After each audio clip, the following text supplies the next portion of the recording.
There are many people around the world who need to conquer Mother Nature, conquer the air, the sky, conquer the oceans.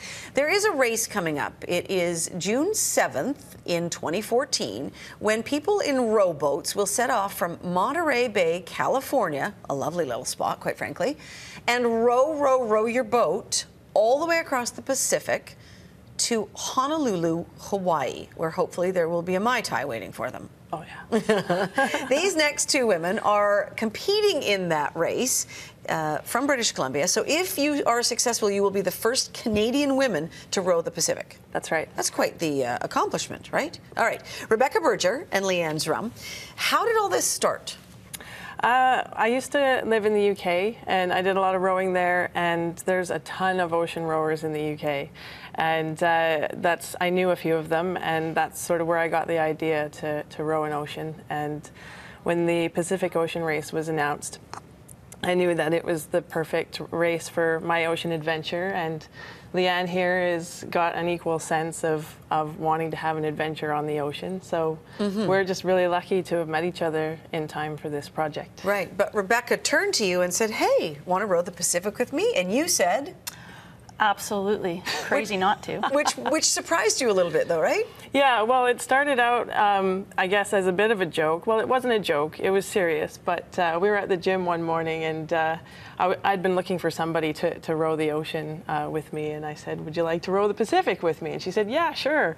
I'll just get the dogs and some life jackets and meet you down at the beach. And I think we both thought we were each joking, you know. But really, I'd planted a seed at that point, and within a... Yeah, this was well over a year ago. Yeah. Well, a lot of these ideas do start as this little thing, right? Because it's not something that you can just automatically commit to while, you know, on the treadmill. Yeah, sure, that sounds great. Yeah. So tell me about the planning then, because you obviously have to get ready for this in a bunch of ways.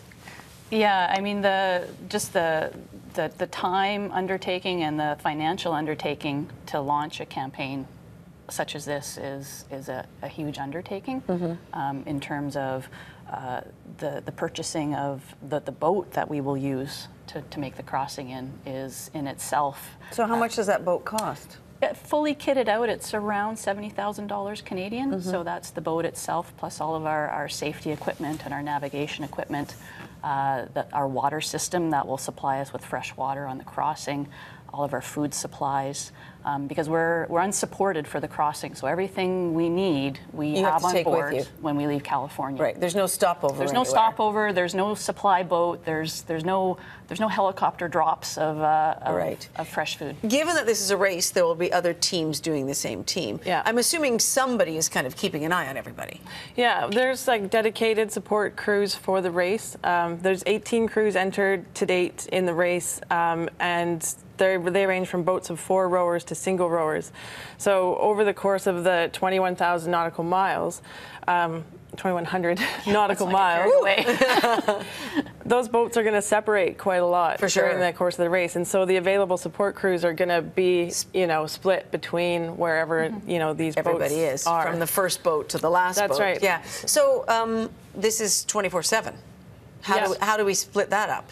2-hour shifts of rowing and sleeping. We're going to try out a little 4-hour shift in the night so we get a little bit more sleep and be a little bit more replenished just in general.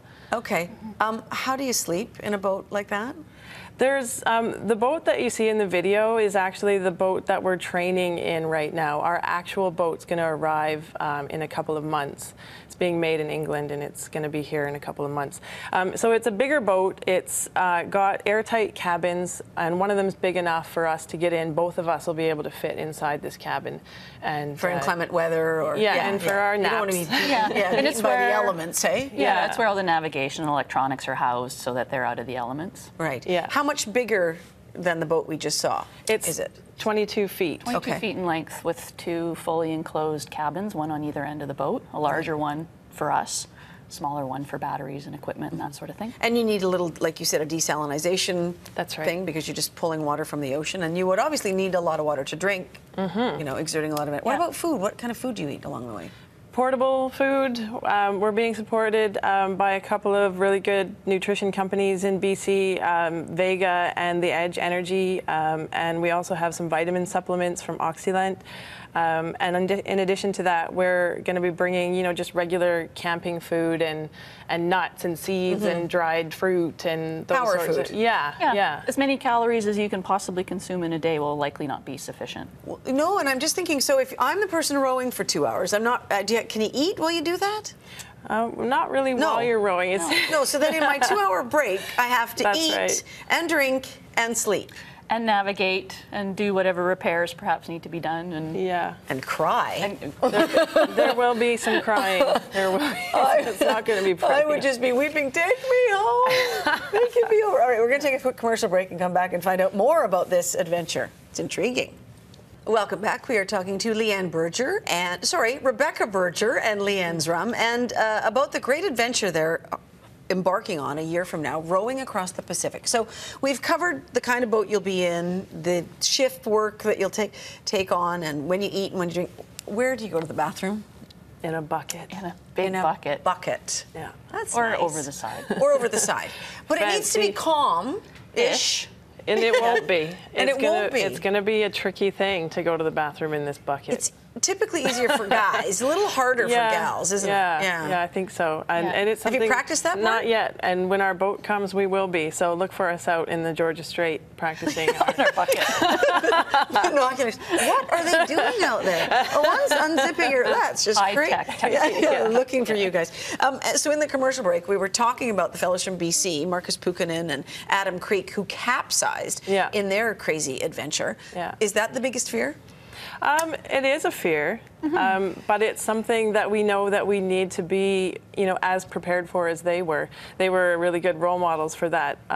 Just knowing that, being prepared gets you home safe, with a different story to tell than maybe what you'd set out to. But being prepared is the key. Well, we did a great Skype interview with Marcus the day after that happened, and I actually kind of said to him, I apologize, because we hadn't covered the story of them at all, and I said, this might have been the best thing that happened to you, because now everybody from around the world wants to talk about this rowing adventure that you were on. And funnily enough, he was going to the bathroom when it happened, right? Yes, I saw that interview. So he'll live in infamy for with being in a bucket over the side, which is kind of funny. What about family members? I mean, I was saying to you, I feel like I'm asking stupid questions, but I'm sure everybody is concerned about all sorts of things when you head out on something like this. Yeah, I mean, I think the concern was telling family members and having their reaction, because I think it's a bit, doesn't seem quite real that this is something that Rebecca and I would undertake. And that's why we've had, I guess the benefit of time now. We've been into the campaign now for over a year, getting ready, talking to each other, talking to friends, talking to family, going through potential scenarios. And what it comes down to is that everybody knows us and knows how prepared we are and how methodical we're being and going about the training for this and getting ready for it. And so is it a full-time job, or are you doing jobs and this? We're doing jobs and this, and it is a full-time job. I mean, I work on the row, don't really do much else. yeah, And you've got another year of that. yes, Yes. fortunately. Yeah. The one thing I haven't asked is, how long is the crossing expected to take? We're hoping that we can do it in 60 days. 60? Yeah. Yes. This is what we're going to do next summer. 60 days. Yeah. So June and July. Pretty much. That's our summer. Arriving sometime, hopefully not too late into August. Yeah. Okay, so Chris Hadfield just spent a whole lot of time in space and could hardly walk when he landed. That's going to happen to you as well. It will. We'll be a little wobbly when we step onto dry land for the first time. Wow. And what about stretching, like standing up tall? Can you do that on the boat? Not really, no. There's exercises that we can do to just help keep us, in the best shape we can be, but we're not going to be able to take the kind of steps and stretch that you would if you were on land. The boat's going to be pitching. We're going to need to, be constantly balancing ourselves. Right. And so our little muscles are going to get used to keeping us stable in that environment. All right. The mental thing, because I'm just thinking of this. I'm in all this water, and I need a shower, but I'm not getting in that, right? Well, we could. Can you stop and dive in and Yeah, wash off? absolutely. Oh, okay. Absolutely, and with any luck, our solar panels and our charging system will happily function the entire way across, and we'll be able to make a sufficient amount of fresh water that, Yeah. you know, for drinking as well as the odd Bathing, rinse sponge. to get the saltiness off. Yeah. But- Okay, this is quite the adventure. You need money. We right? do. Yes, we do. You have a fundraiser coming up? Yeah, we actually have a few fundraisers. We're going to be out in the community all summer at different events. We have our year to kick off 365-day countdown this Friday at the Long Table Distillery, and we're just inviting media and the public to come out and hear our story and meet us. We little also open have house. a little open house, Yeah. and we also have our Indiegogo page, which you can find on our website. And just look for us. There's an events calendar on our website as well. It says where we're going to be out in the community over the course of the summer. So rowthepacific.ca. I love the shirts. Row the Pacific, Yeah. 2 women, 1 22-foot boat, 1 big scary ocean. Yeah. It's a reality show in the making, ladies. Don't It you is. think? Yeah. Are you videoing any of it along the way? Are you going to We're going to hopefully capture it? We're hopefully Yeah. going to do as much as the conditions will allow. And the great news is you told me we can Skype with you while you're rowing. That's right. Absolutely. It's a deal, okay? okay. Perfect. I can't guarantee we'll be there all 60 days. No, you wouldn't want to be. I promise you. You wouldn't want to be. We want to check in with you because Yeah. I'm fascinated by this. You're brave beyond belief in my books. So obviously we wish you the best of luck over the Thank next you. year fundraising and of course for the race, but we'll keep in Thank touch. you. Thank you. That's Okay. great.